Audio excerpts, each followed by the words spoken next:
সোমবার রাজধানীর ধানমন্ডিতে গ্রেফতার সাবেক সংসদ সদস্য মমতাজ বেগমকে মঙ্গলবার বিকেলে শুনানি শেষে এজলাস থেকে নামানোর সময় আইনজীবীদের দুয়ধ্বনির মুখে পড়তে হয়। এ সময় আইনজীবীরা তাকে লিফটে আটকে রাখেন যাতে তাকে সিঁড়ি দিয়ে নামতে হয়, কিন্তু লিফট দিয়ে মমতাজ নিচে নামলে আইনজীবীরা তাকে ধাওয়া দেন।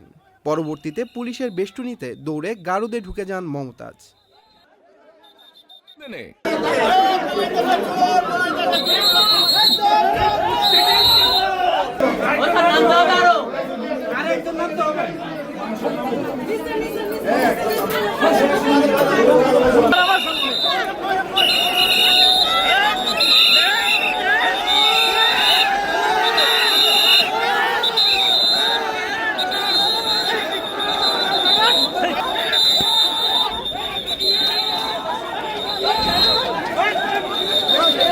এর আগে বৈষম্য বিরোধী ছাত্র আন্দোলনে রাজধানীর মিরপুর মডেল থানায় দায়ের করা মোহাম্মদ সাগর হত্যা মামলায় গ্রেফতার সাবেক সংসদ সদস্য 4 দিনের রিমান্ড মঞ্জুর করেন আদালত।